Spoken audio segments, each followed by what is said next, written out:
A city in Michigan would like sniffing glue to be decriminalized.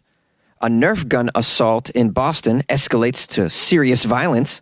And don't weigh me cards aim to reduce stress at your doctor's office. These are the weird stories for Wednesday on Weird AF News, the only daily weird news podcast hosted by a comedian. I'm Jonesy. I'm grateful that you're here. I have 3 weird news stories from around the country. Let's jump right into it, shall we?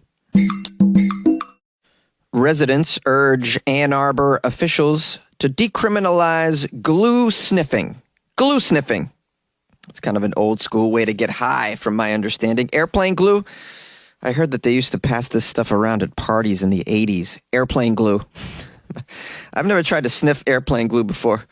Or any glue, really. I ate paste as a child, and that's why I host a podcast in a closet. I tried to smoke bananas before. That didn't work out. They call it mellow yellow, but nothing happens. This story is out of Michigan. Ann Arbor officials finalized updates to a city ordinance this week with criminal penalties if you sniff glue. This goes against the wishes of residents who argued that it should be decriminalized. Because apparently this whole community just loves sniffing glue. I want to meet these people. A whole community that sniffs glue on a regular basis. Nothing's getting done in Ann Arbor, I'd imagine. Nothing. The city council voted 11-0 in favor of revisions to an existing law that makes inhaling glue fumes to induce intoxication, or if you aid a child to do so, a misdemeanor crime, punishable by 90 days in jail and or a $500 fine. So you're not allowed to inhale glue fumes with the purpose of inducing intoxication. You're also not allowed to tell your child to do it. Leave me alone. Why don't you sniff what's in that bottle and go to sleep? That's the end of the article, man. I got no other info. Come on. Give me something, man. I want to know what kind of serious popular glue sniffing activities are in this town. Do they have like sniff glue and play darts night? Hey guys, there's a glue sniffing pool tournament at Clancy's Pub tonight. I'm making fun of this community. I'm sorry. I don't know nothing about Ann Arbor. I mean, I know something about Ann Arbor. For some reason, they don't want you to make sniffing glue a crime, because apparently maybe they don't have a lot of access to other fun drugs. Maybe just the glue is the thing.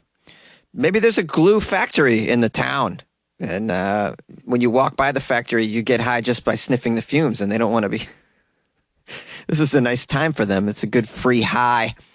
And they go for their afternoon stroll after lunch, get a little wee. Hey, did you walk around the factory, Wanda? Oh, me too. You want to come over to my place after a couple strolls around the factory building? How about that?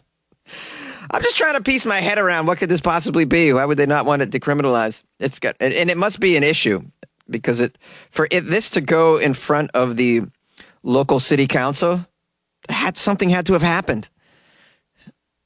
It's like the first town that ever had bestiality laws, because clearly people kept screwing the sheep and stuff, and so they had to, all right, enough of this. Everybody's making love to the lambs and other farm creatures. We're going to have to make a law. Well, this is obviously Glue Town, USA. Yay! Nerf gun assault escalates into further violence in downtown Boston. Let's give you a downtown Boston accent to go along with this lovely story. Yeah, that's right. A group of 6 to 7 friggin' teenage boys were pointing their friggin' Nerf guns at several MBTA subway passengers in downtown Crossing Station in Boston on Monday, as well as pointing their Nerf guns at people. They were engaging in other harassing and intimidated behavior. Intimidated behavior, according to the transit police. Do you guys know what Nerf guns are? Do you know what they are?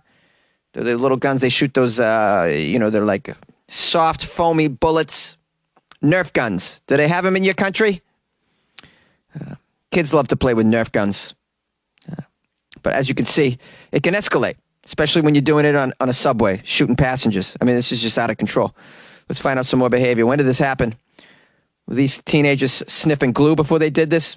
It was around 7 o'clock on Monday. The teens shot the toy projectiles at a 66-year-old man passing through the Orange Line fare gates. You guys know about the Orange Line? Goes to Jamaica Plain, a.k.a. JP. It also goes through Haymarket Square. I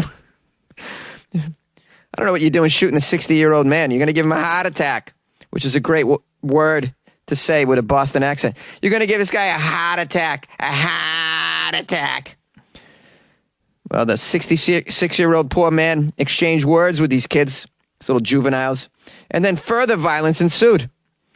The group of juveniles then physically attacked this old man, punching him, throwing him against the wall, while they continued their vicious assault, according to the police.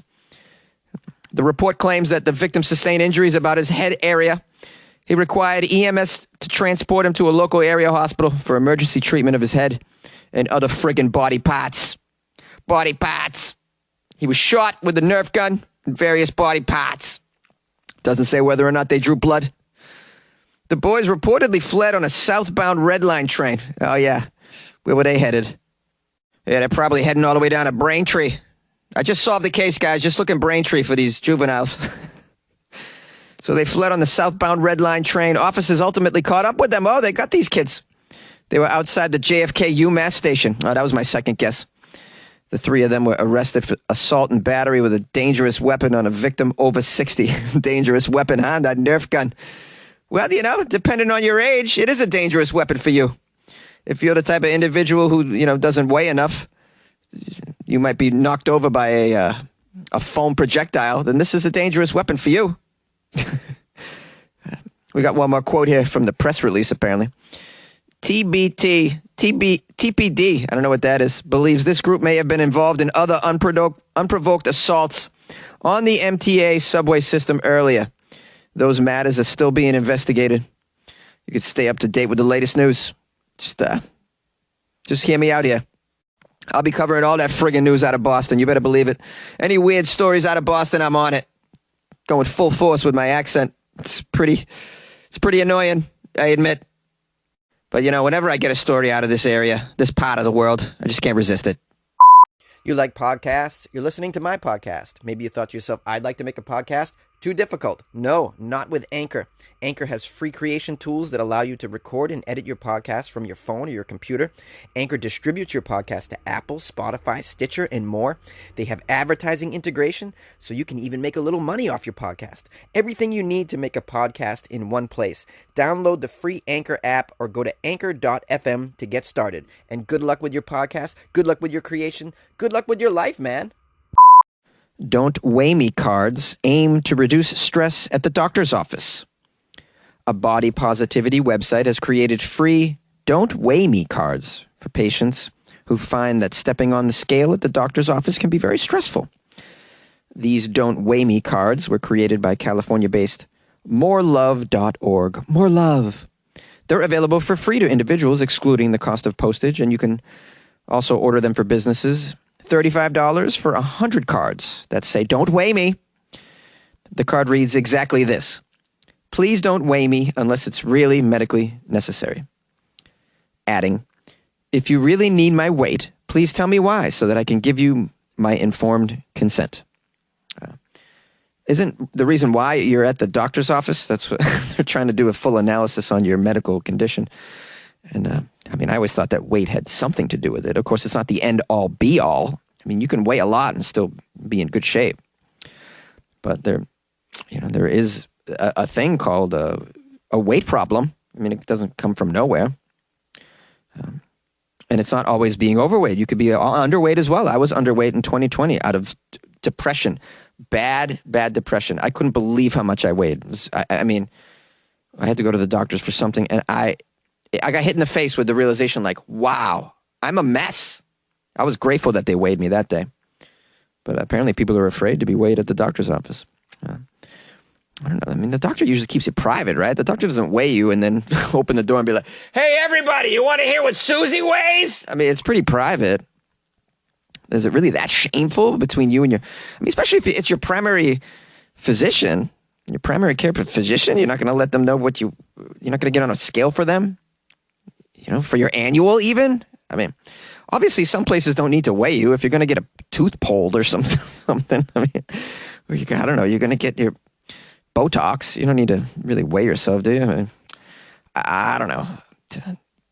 Now it says on the other side of this card is a list of reasons why it may not be medically necessary to weigh the patient. Okay, let me try and get educated here because maybe there's some good reasons why you wouldn't want to weigh the patient. It says most health conditions can be addressed without knowing my weight. And I guess I wouldn't say most, but yeah, some. And then it also says I pursue healthy behaviors regardless of my weight status. Okay. But although you pursue healthy behaviors, just pursuing them sometimes isn't enough. You have to actually make them part of your daily lifestyle. For instance, working out. That's a healthy behavior that you can't just pursue. You have to inculcate it daily in your life. I've had to do so myself. I take boxing classes and I pay for that. I pay $85 a month for boxing classes. Can I afford that? No, I cannot. But I make it work. I've made it part of my budget. I go without other things. Jonesy's not ordering a round of drinks at the lounge anymore for friends. No, I'm like, this is important for my life to go to boxing classes. It gets me in shape. I have to do this. I have to put the time aside as well. That's a healthy behavior. Now, it says here, morelove.org was founded in 2016. According to the website, it describes itself as an online resource that empowers parents to raise children who are free from body hate, disordered eating, and eating disorders. Yeah. I mean, I agree with their mission. I'm anti-eating disorder. I think it's a big problem in my country, probably in the world.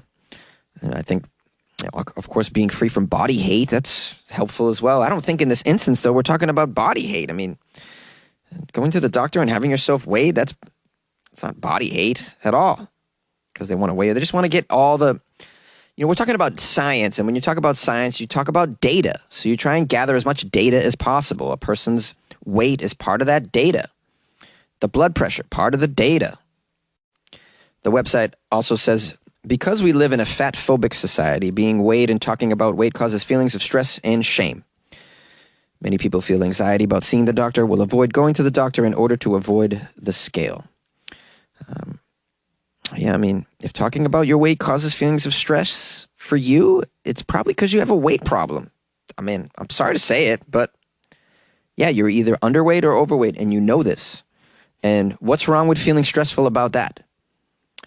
Your limbic system needs to feel the stress of this so that it can get you motivated to get yourself in shape, get yourself together. What's wrong with feeling stressed about your weight? I mean, not unnecessarily constant stress from strangers, but a little pressure from your doctor? A little bit of shame? What's wrong with that? If this is what it takes to get you to, have some sort of self-realization. Look, man, it's no surprise that our country has a weight problem and at the same time has crazy heart disease and other, the fallouts of being overweight are very acute in this country. And so are we all going to really start walking around going, no, man, I'm not getting on a scale ever. I'm just not going to do it. I mean, is that the right solution? I'm not in the medical profession, obviously, but so maybe I'm wrong, but I don't know. What do you guys think about this? Call the show, 646-450-2012. I mean, as always, I am open for discussion on such things, and I'm open to be convinced otherwise as well. Maybe a doctor out there that listens to the show could call. I'd love to hear from a doctor. I don't know if doctors listen to this show. Probably not. They're probably too busy. Hello, my friends. It's Jonesy, your host. I'm still here. So are you. Thank you. I'm glad you waited till the outro because I have to tell you something very important, and that is that I'm not doing an episode tomorrow on Thursday. It's a travel day for me. I'm traveling for New Year's. I will, however, do a Florida Friday show because I cannot miss Florida Friday. So that's New Year's Eve. So no show Thursday, but there will be a show Friday, Florida Friday. So if you're hearing this send me Florida stories. Send them on right away. funnyjones@gmail.com. You can submit them through the website weirdafnews.com as well.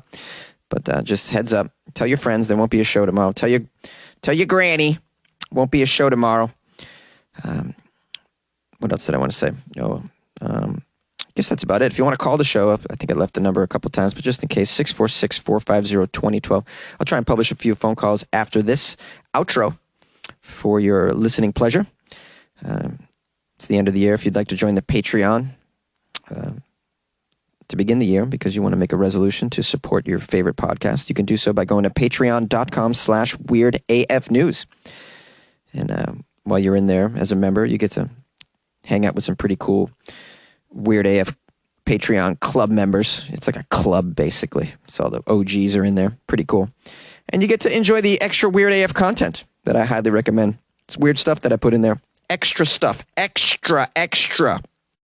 Because you're worth it.